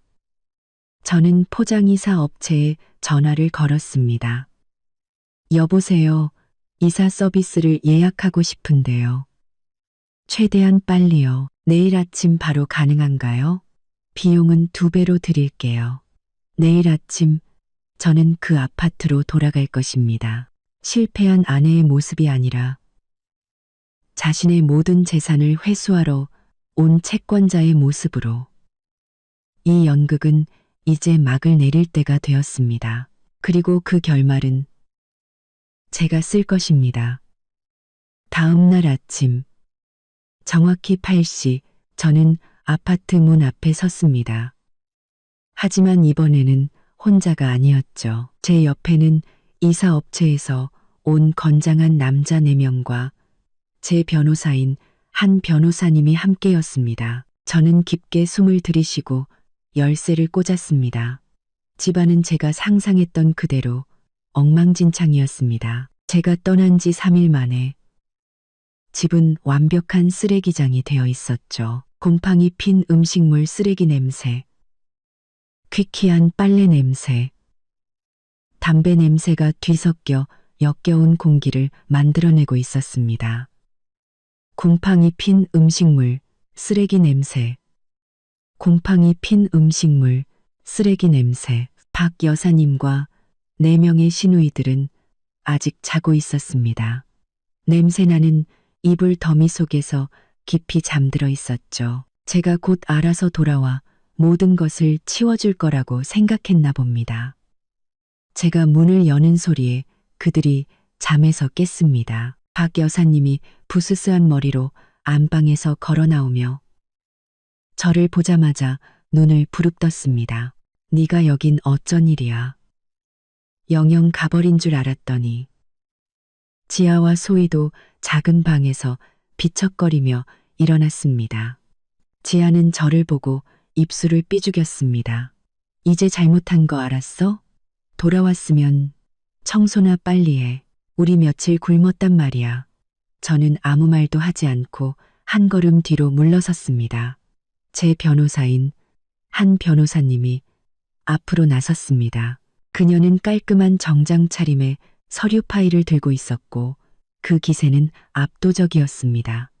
박순자 씨 맞으시죠? 한 변호사님이 또렷하고 단호한 목소리로 말했습니다. 저는 의뢰인 이서연 씨의 변호사 한지수입니다. 당 버르롭고 간호한 목소리로 말했습니다. 오늘 저희가 온 것은 청소를 하러 온 것이 아니라 재산을 회수하러 온 것입니다. 박 여사님은 멍한 표정을 지었습니다. 변호사? 재산. 너희 지금 무슨 소리를 하는 거야? 저는 차갑게 웃었습니다. 어머니, 불효 막심한 며느리가 돌아왔어요. 시골 홍수는 재미있으셨어요. 물도 금방 빠지고 마당만 좀 잠겼다던데 피난 오시느라 고생 많으셨겠어요. 제 말은 폭탄과 같았습니다. 박 여사님의 얼굴은 새하얗게 질렸고 4명의 시누이들도 그 자리에 얼어붙었습니다. 네가 지금 무슨 소리를 하는 거야? 박 여사님이 더듬거렸습니다. 제가 무슨 말을 하는지 어머니가 제일 잘 아시겠죠. 당신들과 말싸움할 시간 없어요. 오늘 나는 내가 산 모든 것을 되찾으러 왔으니까요. 팀장님, 일 시작해 주세요. 이사업체 직원 4명이 즉시 집 안으로 흩어졌습니다. 잠깐만. 박 여사님이 소리치며 그들을 막아섰습니다. 너희 뭐 하는 짓이야? 이 집은 내 아들 집이고 이 물건들도 다 내 아들 거라고. 한 변호사님이 서류 파일을 그녀의 얼굴 앞에 내밀었습니다. 자세히 보시죠. 이 집에 있는 TV, 냉장고, 세탁기, 소파, 침대, 옷장 등 모든 가구는 이서연 씨가 혼인 전 재산으로 구매한 것입니다. 여기 모든 영수증과 카드 내역서가 있습니다. 법적으로 이는 이서연 씨의 고유 재산이며 저희는 이를 회수할 완전한 권리가 있습니다. 말도 안 돼. 박 여사님이 소리쳤지만 이사업체 직원들은 신경 쓰지 않았습니다. 그들은 전문가였죠. 55인치, TV, 포장, 양문형 냉장고, 포장, 가죽 소파, 조심스럽게 포장. 4명의 시누이들은 그제야 상황을 파악했습니다. 그들은 달려나와 물건을 붙잡으려 애썼습니다. 안 돼요. 이거 내 컴퓨터란 말이야. 미나가 제 노트북에 손을 대는 직원을 보고 소리쳤습니다. 그거 새언니가 나 사준 거잖아. 제가 상기시켰습니다. 영수증 아직 여기 있어.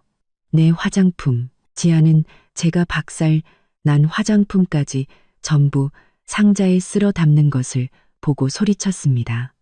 내 거야. 저는 짧게 대답했습니다. 아파트는 진짜 전쟁터가 되었습니다. 박 여사님은 바닥에 주저앉아 울고불고 욕을 하며 난리를 쳤습니다. 아이고, 며느리가 집에 와서 물건 훔쳐간다. 시어머니 팬다. 동네 사람들 와서 좀 봐요. 한 변호사님은 태연하게 녹음기를 켰습니다. 계속 욕하세요. 법정에서 무고죄 증거로 잘 쓰겠습니다. 박 여사님은 입을 다물었습니다. 민준 씨는 집에 없었습니다.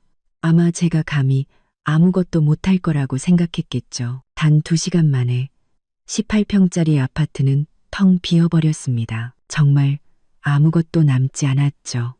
그들은 박 여사님이 자던 침대, 제가 산 그릇 세트, 제가 직접 단 커튼까지 모두 가져갔습니다. 저는 그들에게 제가 처음 이 집을 임대했을 때처럼 텅 빈 공간만을 남겨주었습니다.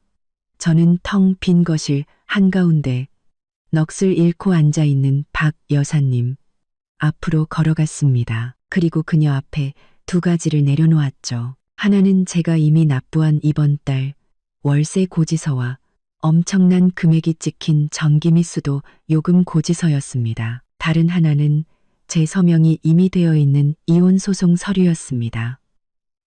아드님더러 여기에 도장 찍으라고 전해주세요. 저는 차분한 목소리로 말했습니다. 모든 가구는 중고로 처분할 생각이에요. 그 돈은 지난 2달간 제가 당신 가족의 보모 노릇을 한 대가라고 생각하죠. 이제 우리는 서로 빚진 것 없습니다. 저는 몸을 돌려 걸어 나갔습니다.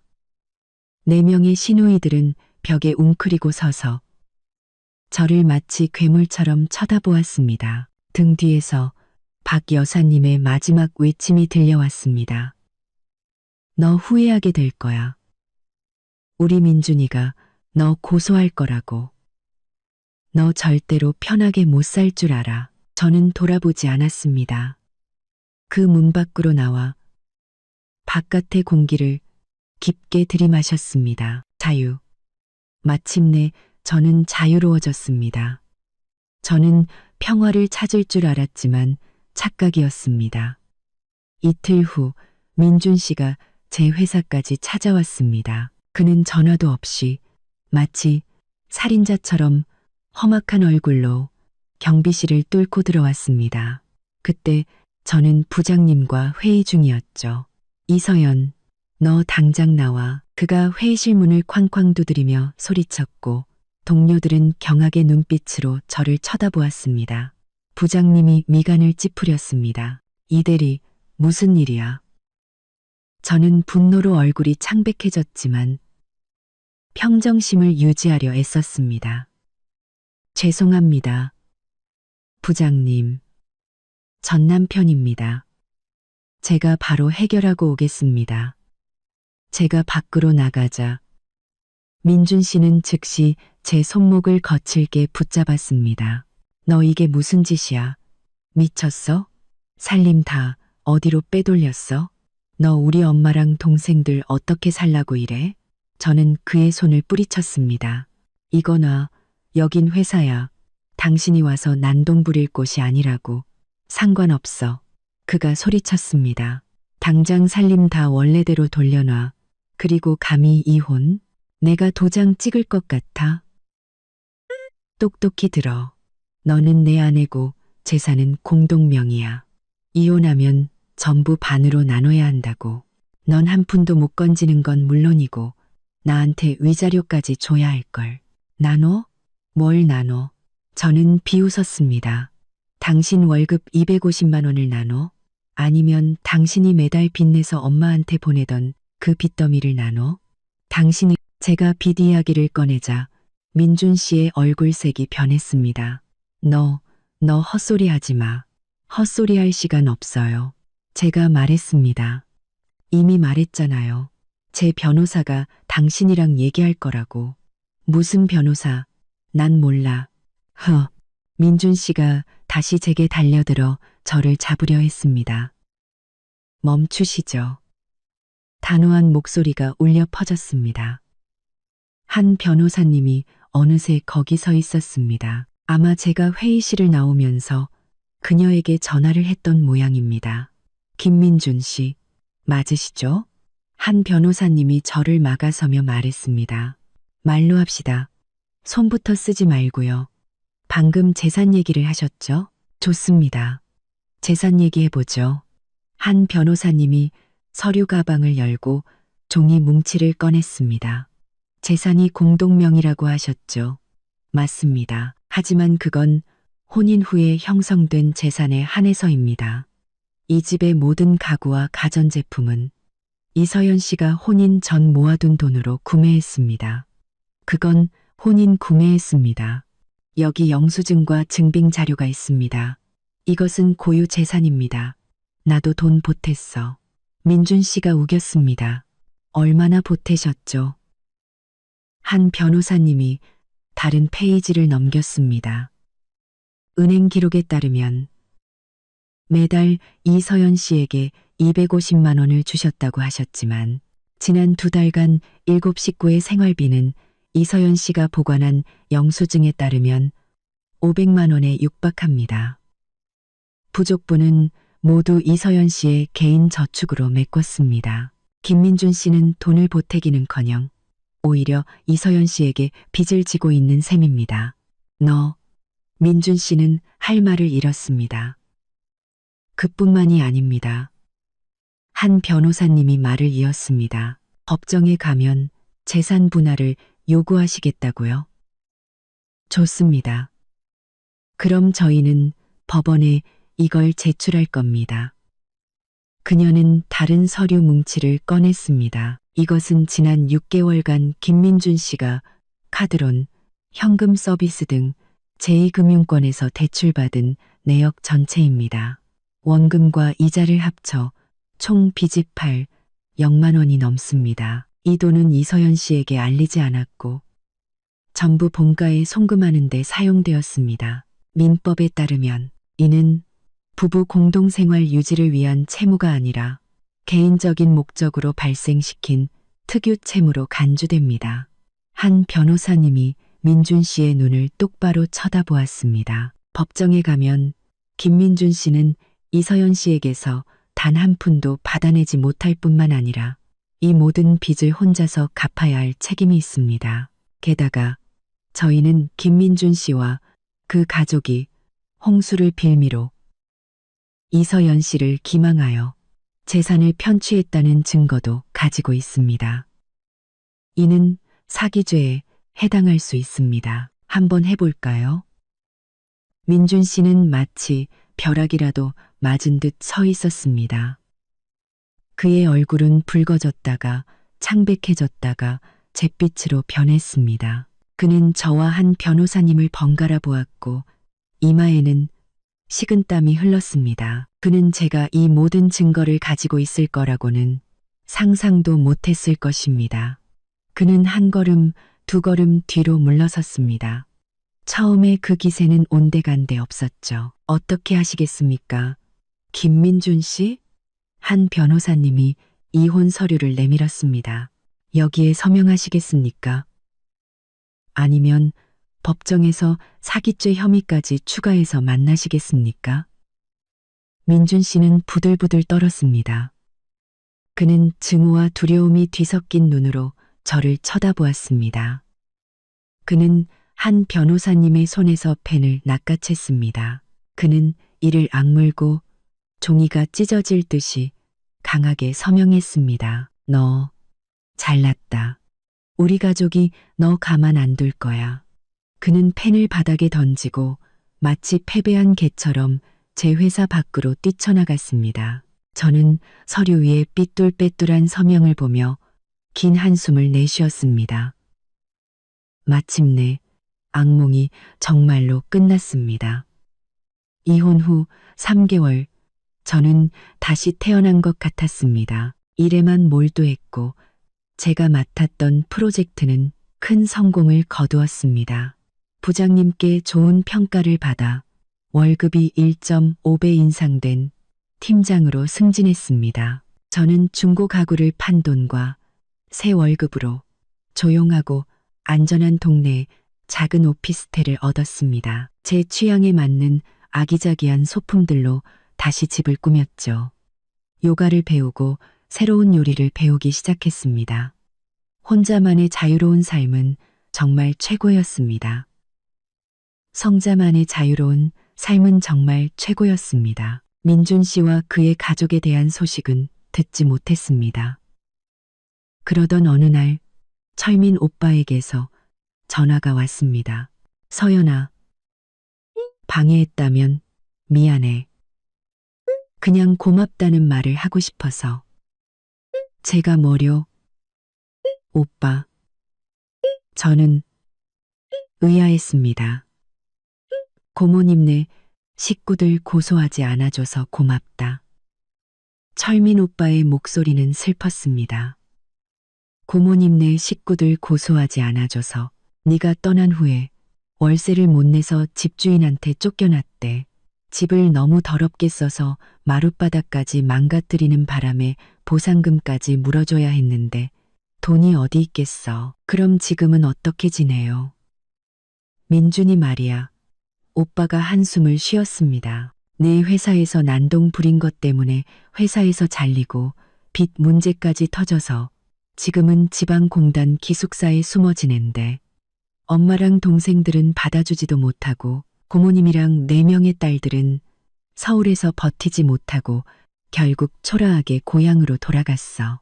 며느리 등쳐먹으러 서울 갔다는 소문이 동네에 다 퍼져서 고개도 못 들고 다닌다더라. 자업자득이지. 저는 침묵했습니다. 통쾌하지도 그렇다고 동정심이 들지도 않았습니다. 그것은 그들의 탐욕과 거짓말에 대한 대가였습니다. 반년 후 대학 동창회에서 저는 선우 오빠를 다시 만났습니다. 그는 한 학년 선배였고 학과 전체에서 유명했던 훈남이었습니다. 공부도 잘하고 성격도 좋았죠. 예전에 저는 멀리서 그를 바라보기만 했습니다. 그는 이제 IT 회사의 대표가 되어 있었고 여전히 멋지고 어른스러웠으며 저를 보는 눈빛은 예전처럼 따뜻했습니다. 그 역시 2년 전 아내의 외도를 알게 된 후 이혼했다고 했습니다. 이런 자리에서 다시 만날 줄은 몰랐네. 선우 오빠가 웃으며 제게 오렌지 주스를 건넸습니다. 서연이 너 많이 달라졌다. 훨씬 강해지고 예뻐졌어. 저희는 지난 일들과 겪었던 실패에 대해 오랫동안 이야기했습니다. 그리고 우리 사이의 공통점이 너무나 많다는 것을 깨달았죠. 둘 다 결혼에 실패한 경험이 있었고, 둘 다 존중을 바탕으로 한 진실한 사랑을 갈망하고 있었습니다. 선우 오빠는 천천히, 하지만 꾸준히 제게 다가왔습니다. 그는 둘만의 세상을 약속하지 않았습니다. 대신 이렇게 말했죠. 내 세상에 나와 함께 들어와서 같이 만들어가지 않을래? 나한테 집도 있고 차도 있지만 가장 중요한 건 너에 대한 절대적인 존중이야. 그는 말보다 행동으로 보여주었습니다. 저를 그의 집에 인사시켰죠. 그의 부모님은 은퇴한 교사로 온화하고 현명한 분들이셨습니다.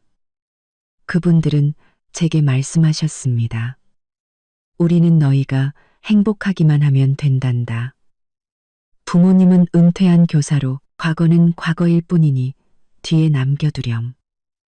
제가 그 지옥 같은 아파트에서 나온 지 1년 후 저는 2번째 웨딩드레스를 입었습니다. 가족과 가장 친한 친구들만 모인 작고 따뜻한 결혼식이었습니다. 저희는 함께 더 넓은 새 집을 샀습니다. 제가 꽃을 심을 수 있는 작은 정원도 있었죠. 가끔 민준 씨에 대한 소식을 듣습니다. 그는 여전히 빚을 갚으며 작은 회사에서 근근히 살아가고 있다고 했습니다. 그의 어머니와 여동생들도 고향으로 돌아간 후 예전처럼 위세를 부리지 못하고 사람들의 눈을 피해 조용히 지낸다고 했습니다. 언젠가 무릎 꿇고 돌아와 빌 것이라던 박 여사님의 저주는 결국 그녀의 가족에게 돌아간 셈입니다. 저는 어린 아들에게 책을 읽어주고 있는 선우 오빠를 바라보았습니다. 그가 고개를 들어 저를 보며 미소 지었습니다. 저는 깨달았습니다. 행복이란 결코 넘어지지 않는 것이 아니라는 것을. 행복이란 넘어진 후에 다시 일어설 용기를 내고 해로운 것들을 떠나보내고 진정으로 자신에게 걸맞은 사람을 찾는 것이라는 것을. 산대로 가시네 다시로 가도록 가시네게 저는 마침내 행복을 찾았습니다. 끝까지 이야기를 들어주셔서 진심으로 감사합니다. 다음 영상에서 다시 뵙겠습니다.